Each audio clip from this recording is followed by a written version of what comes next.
The Lexington-class aircraft carriers, two sister ships, former battlecruisers, converted into carriers. The first proper carriers in the United States Navy, in fact, as Langley was very much a small and slow test ship. For a time, the largest carriers in the world, these two ships had a long and storied history, serving as the incubator for what would become American carrier doctrine.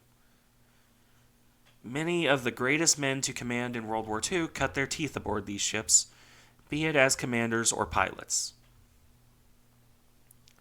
As I have already covered Saratoga in the very first non-introduction video on this channel, this one will focus much more on her sister, Lexington. Lady Lex, the first of the two. As well as on more detailed breakdowns of the ship design, not just the history. In that regard, we will start with the design. As mentioned, Lexington and Saratoga began life as Lexington-class battlecruisers. These were long, lean, and lightly armored ships, even by the standards of what battlecruisers had become in other countries. Had they been completed as designed, these two ships and their four sisters would have constituted very large and expensive ships that were in some ways obsolete already. As it sits, they were never completed to their original design. The intervention of the Washington Naval Treaty rather effectively killed that particular idea. With tonnage and construction limits on new capital ships, the Navy could not complete the battlecruisers, at least not to their original design. The treaty did, however, allow for construction of aircraft carriers, including a particular provision for converting two existing capital ships, up to 33,000 tons, into aircraft carriers. The Japanese would take, initially anyway, their equivalent to the Lexingtons, Amagi and Akagi, in as conversions. A rather large earthquake would make that idea moot and lead to Kaga replacing Amagi, but that's a story for another day. The British, for their part, would convert Courageous and Glorious, and if these ships were still not exactly the greatest carriers ever made, they were far more useful in that guise than as large light cruisers. As for the United States, we took the two furthest along of the battlecruisers for conversion. CC-1 Lexington and CC-3 Saratoga were the furthest along, if only marginally in comparison to CC-2 Constellation.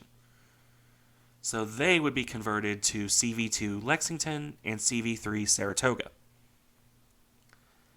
While originally intended to get some use out of existing hulls and the money spent on those, instead of building smaller, purpose-built carriers, the Navy probably didn't anticipate just how much mileage and lessons they get out of these conversions. This did not stop there being some argument over the value of the conversion. Even back then, it was obvious that converting a hull would never be as good as a purpose-built design. And, as the layered design of Ranger would indicate, no one was quite sure if more small carriers with big hangars or fewer big carriers with bigger flight decks was the way to go. It would be Lexington and Saratoga that would settle a large part of this debate in the United States Navy. But that's for the future. For now, the almighty dollar still reigns supreme. There was money to be saved in using pre-existing material, especially as the Navy would not get much value out of just scrapping everything they had already built for the Lexingtons. Side note here. These ships would weigh far more than 33,000 tons, even after cutting out a good chunk of armor, the big guns, and their barbettes. After all, these ships were originally intended to displace over 40,000 tons. That's not a small amount of weight to cut out. Though, through frankly impressive legalese, the American delegation to the Naval Conference managed to finagle out a clause that allowed for a further 3,000 tons for, and I quote, improvements made for air defense. This was not for guns and such, but for torpedo bulges and anti-aircraft armor deck. This was a bold-faced lie, torpedo bulges aside, but when has that ever stopped anyone trying to dodge a treaty? The Navy would continue to insist their ships only weighed 33,000 tons, only with a little asterisk and footnote directly referencing the questionably legal part of the treaty. Though, because this is the Navy, they actually did math out the anti-aircraft armor and such. And, funnily enough, came out to just a tad above 3K tons anyway, so I guess it works out. It still lied squeak past the treaty, though, since the extra weight was needed for speed, not protection. When Lexington and Saratoga came out of their conversion process, they left as lean, beautiful ships. If you're like me and actually like their massive smokestack anyway. That being said, they still had a cramped, if tall, hangar. At 20 feet tall, it was, at least, very ahead of its time because it wouldn't be until supercarriers that any hangar equaled them. Hangar height, incidentally, becoming important once planes start getting bigger and you need more space for them. The British armored carriers would constantly suffer from having hangars too short for newer aircraft. Past that, the ships themselves were 888 feet long, with a beam of 106 feet. Albeit that the beam did not indicate a hangar near the size of what you would get on a purpose-built carrier of their scale. This would become a problem in regards to how many planes the ships could carry, though they never did have a particularly small air wing. Designed for 78 aircraft, the carriers could carry substantially more if one tied spares to the roof of the hangar. Even as planes got bigger, Saratoga could still manage 90 aircraft even in late World War II. A final design note here about the hangar is the elevators. While having 2 of them was very good for the time, since it allowed the carrier to cycle aircraft fairly quickly, these were not the biggest elevators in the world.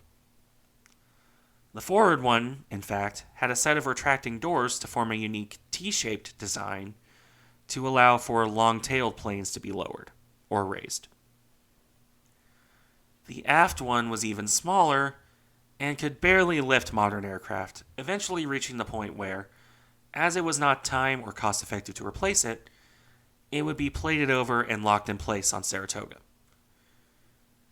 The forward elevator would be replaced by one off the Essex class, though by this point Saratoga was going out of active service and Lexington was long since sunk. That being said, in several ways they were indicative of future carrier design. An enclosed hangar, a large island superstructure, exhausts venting through the aforementioned stack, a catapult system that admittedly got removed because no one used it. But in some ways, they were also still definitely a product of their time, when no one quite knew what to do with carriers yet. Perhaps the most notable case here being the brilliant idea to give the ships 8 8-inch guns and mounts on either end of the superstructure. This was not a bugbear unique to the United States Navy either. It was one of the earliest features of the conversion design, varying mostly in number of guns rather than them being there at all. While I could, and probably should, make a dedicated video to go over the problems that most navies, America and Japan especially, had with figuring out how to carrier, the simple explanation is this, and this does, to some extent, apply to Japan as well for their conversions. With the Washington Treaty in effect, navies across the world were limited to 8-inch guns on their cruisers. With the similar freeze on capital ship construction, these ships suddenly became the most powerful warships a navy could actually build. While nowhere near as drastic as the pre-World War I dreadnought races, there was something of a cruiser arms race in the interwar years. And with all of these powerful cruisers floating around, even if most of them had yet to be built while the conversions were ongoing, the designers wanted some way for the carriers to protect themselves, at night or in foul weather when planes of the time would be useless. And where cruisers could, hypothetically anyway, manage to sneak past escorts and into range to hit the carriers with their guns. Enter the 8-inch mounts, which could, again hypothetically, enable the carriers to protect themselves. The actual utility of those guns, even in that limited role, even with some battlecruiser armor left over, a carrier is not going to have a fun time if she comes under gunfire. Lots and lots of flammable aviation fuel, and particularly explosion-happy bombs and torpedoes. Planes that would love to catch fire and spread to bits that like exploding. On top of that, if you want to fire the guns over the flight deck, you're risking the same problem that early wing-turreted dreadnoughts had. You'll only succeed in damaging the deck. I don't think I need to say why, on a carrier, damaging your flight deck is a bad thing. And that's not even mentioning what blast effect would do to any planes that happen to be on the deck at the time. At least the rest of the design's guns, the 5-inch battery, were mounted in galleries below and alongside the flight deck, and used more for anti-aircraft work. These guns were initially 5-inch 25 caliber, but they're later replaced by the ubiquitous 5-inch 38 guns, albeit with fewer of them due to the increased weight of those guns. The 8-inch weapons would, eventually, be replaced by dual 5-inch 38 mounts on Saratoga. Lexington would have gotten the same modernization, but as we'll get into, well, that didn't happen. With that wrapping up the design and origins, we'll talk a bit about Lady Lex's history here. Most of her pre-war career is identical to Saratoga's, so I won't go terribly deep into covering those parts. Suffice it to say that she spent a long time training and participating in exercises. The first notable break for Lexington, in comparison to Saratoga, was her stint as a floating power station. And yes, that really did happen, I am not joking. One of the features I waited to bring up in regards to the design, until now, becomes relevant here. That being turboelectric power. At the time of the Lexingtons, the U.S. Navy was rather happy with putting turboelectric drive on basically everything that could fit it. The battlecruisers would have had it. Battleships had it. The carriers, upon conversion, had it. This kind of design does have several advantages, but the relevant one is that it provides electric power, and quite a lot of it. At which point, when the town of Tacoma, Washington had its hydroelectric power run out due to a drought, someone had the brilliant idea to tie Lexington up dockside and bring cables down to her from the local power station. For a month, Lexington's generators would provide about a quarter of the power the town needed. By the time the drought abated and the dams were working again, Lex had done something that very few ships could do, or ever should do for that matter. I do imagine, though, the image of this majestic carrier cabled up dockside for a month must have been quite the sight. In a somewhat similar vein, in 1931, an earthquake struck the capital of Nicaragua. Lexington, at the point under the command of future Admiral King, would dispatch her planes with much-needed fuel and medical supplies. Emptying Lexington's stocks would become the first time a naval capital ship of this type was used like this for disaster relief. Something that is, admittedly, much more common in the modern day.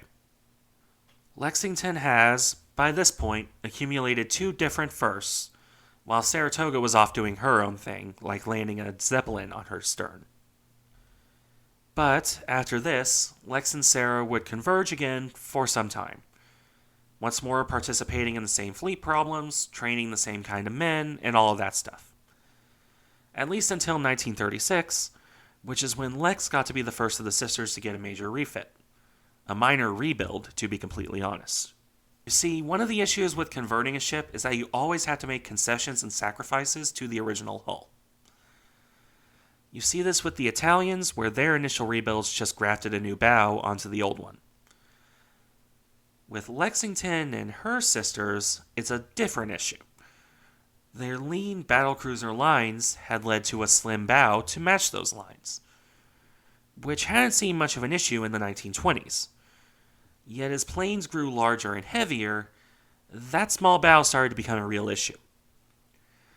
As a result, the core plan of this refit was to widen Lexington's bow. This served two purposes. It left a wider takeoff area for the bigger and heavier aircraft coming into service, and tied back to the turboelectric drive. In theory, this allowed the two carriers to sail as fast, or about as fast anyway, backwards as forwards. As a result, it was technically possible to operate aircraft from either the bow or the stern. By making both equally wide, you could, more easily, land aircraft over the bow and launch them from the stern. Should that become necessary by, for example, battle damage making the bow unable to be used to launch aircraft. In practice, that would not really be necessary, but the widening was useful for other reasons, so it remained a valid thing to do, and Saratoga would eventually see the same refit. The last notable break in the service career of the sisters prior to World War II would come in 1937, when Lexington was mobilized to aid in the search for Amelia Earhart. This would be the first time, I'm sure you're seeing a pattern here, that a carrier was used to aid in such a search, and as one would expect, it was a bit of a mess in that regard. Still, this was an important milestone, as searching the sea by air, if not necessarily using an aircraft carrier, would become, and still is, a major thing when someone goes missing at sea. After this, well, nothing major until Pearl Harbor, at least as far as differences compared to Saratoga goes. That particular incident had the potential to go very badly for Lex. She was docked in the harbor until a couple days before the attack.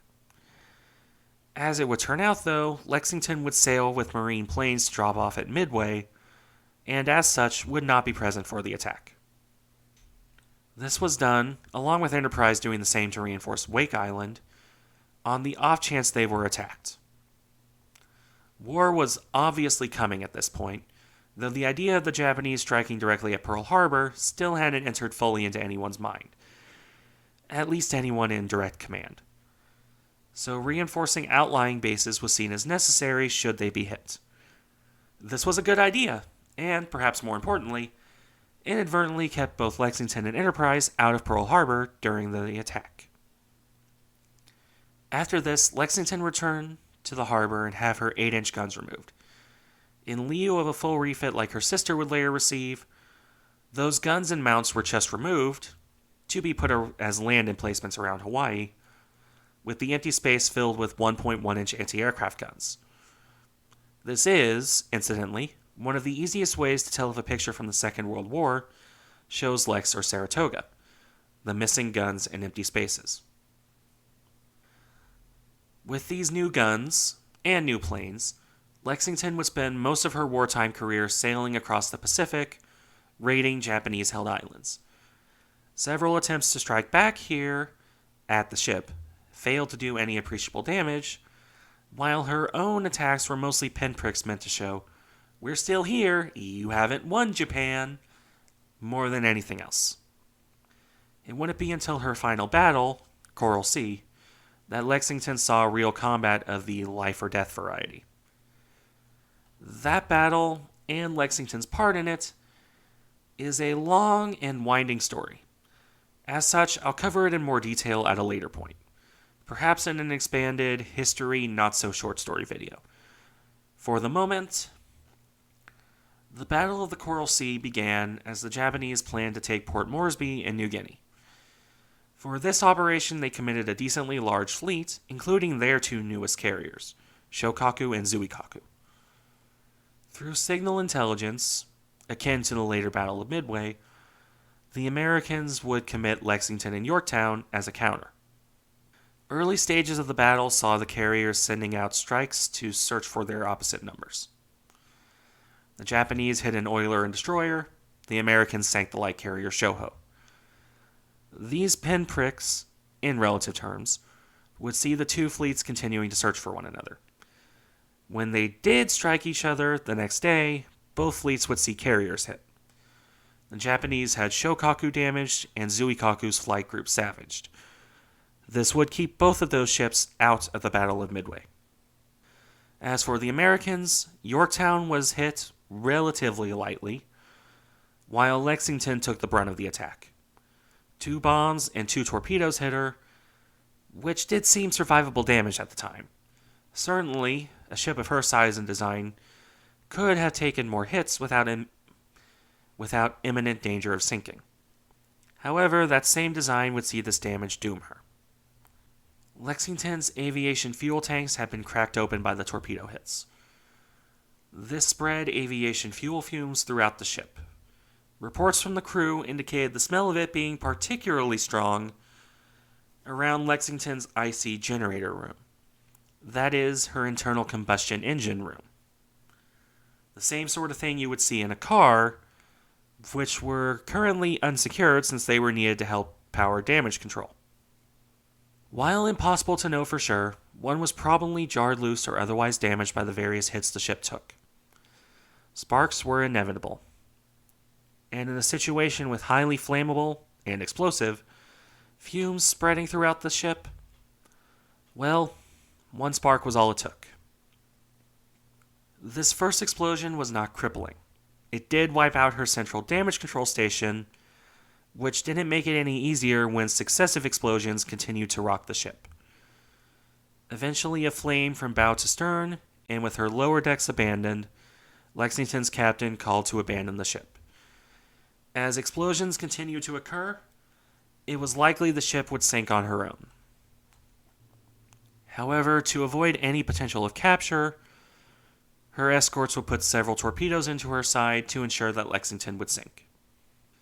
In a pure act of heroism among many that day, only 200 or so of her crew would perish, with the remaining nearly 3,000 men being rescued from her flaming hulk.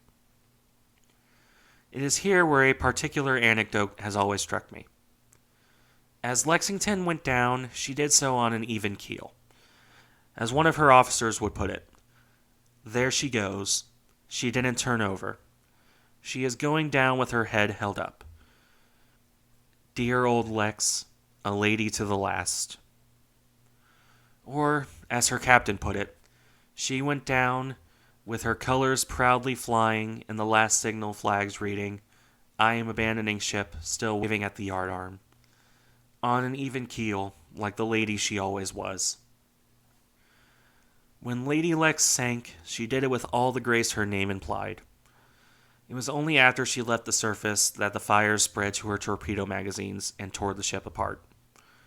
When her wreck was discovered by Petrel in 2018, she was in 3 pieces. Her bow and stern blown apart, and her bridge some distance away. So ends the story of Lexington, though her legacy would carry on, as the shipyard that built her begged to be allowed to build a new Lexington. That ship would ultimately become CV-16, the famous, and still afloat as the longest-serving American carrier in history prior to her retirement, Blue Ghost.